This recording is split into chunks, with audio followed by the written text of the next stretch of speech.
So what I wanted to, I've got a few questions for you today because I know you're a pretty smart guy, and I usually have a lot of trouble. Certainly, my knowledge of the projects arena is very limited. Ask me anything about the products sales side, and I'm fine. But I really want to pick your brain. And recently, I've been seeing a few Clean Energy Council announcements come through. And so, if you don't mind, I just want to share with you a couple that have come through in the last couple of weeks, and just get your opinion on, Yeah. or maybe even just pick your brain about what they're actually saying here. So let me just bring up my screen share here. Cool. All right. So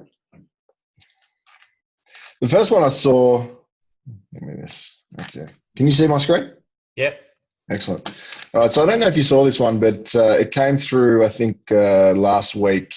Clean Energy Outlook Confidence Index. And so it says here the latest results from the Clean Energy Outlook Confidence Index survey are in, with investors buoyed by state moves over the last 6 months to include more renewables into their energy mix, particularly in New South Wales. Anyway, I won't read the whole thing, but it does go into some pretty interesting stats that they put together. I think they interviewed like 100 or so CEO. CEOs from within the Australian solar industry. Have you seen this report? Yep. Yeah. Okay, cool. So, just looking at this is quite interesting. It looks like investment confidence across states. So does your investment confidence vary state to state? Looks like predominantly that's a yes, which I would have imagined. Looks like the strongest states where with confidence scores would be New South Wales and Victoria, and Queensland as well to an extent. I guess a year or two ago, probably Queensland would have been higher on this list. Is that? Do you think, or is it Yeah, kind of but moving south? like I would say even more than 2 years ago, like Mm-hmm. Queensland was one of the first. So before I joined Clenergy, like we've done a lot in Queensland. So we had like 3 projects up in Queensland, but that was like 16, actually 4 projects, 16, 17, 18. That was like the boom days Yeah. up in Queensland, the gold rush. Of course, it sort of rebounds now. There's a lot of announcements, and they're certainly on track. But yeah, you see, like that confidence reflects also like largely it follows what the market rates are doing, like you dollars per megawatt hours, which you then get from say trading the electricity, which is partly merchant if you don't have like a 100% PPA.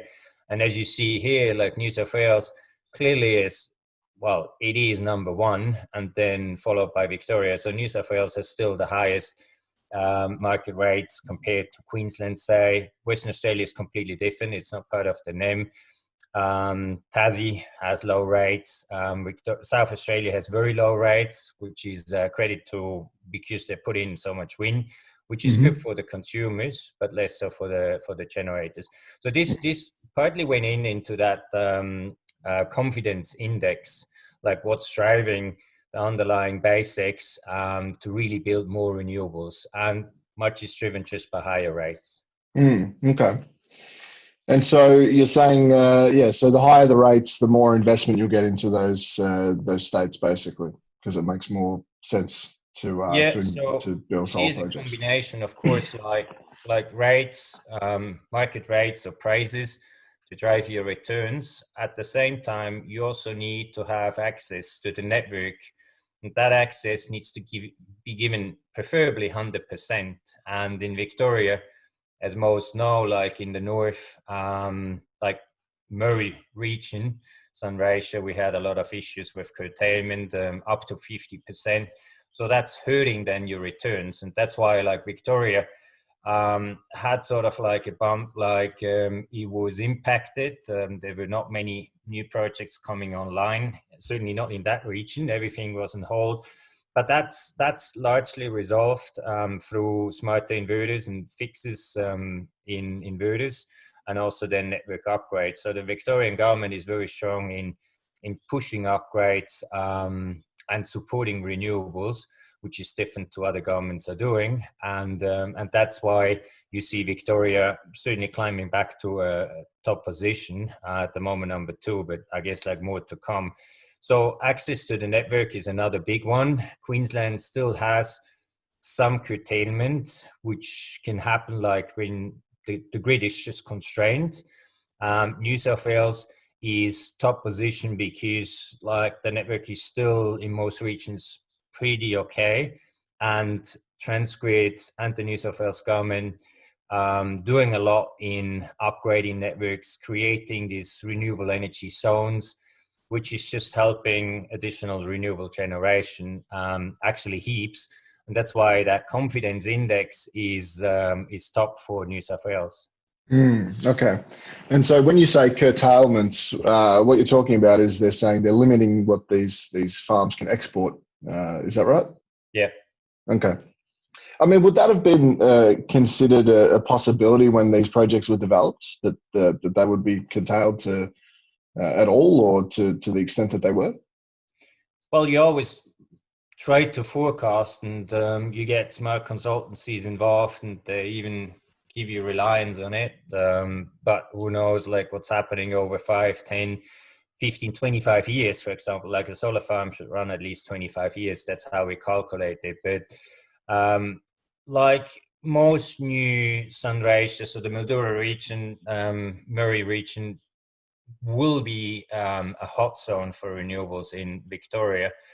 And sort of like you saw it coming that you will have grid constraints. You will, and the result out of it, you will have curtailed generation.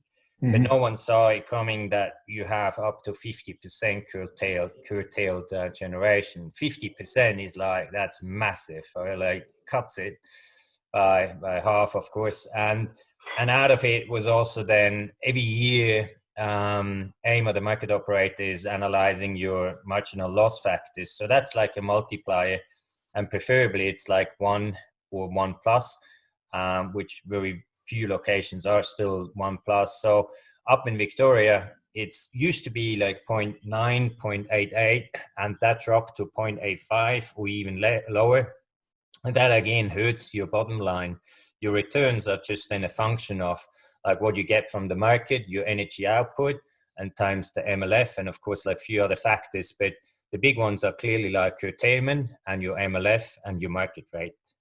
Sorry, what's MLF? Marginal loss factor. Can you explain that a little bit? That's just like the losses which you have to pay from your point of generation to the node. Like every state has one node, which is like your reference point, which the prices are calculated and your MLFs are calculated.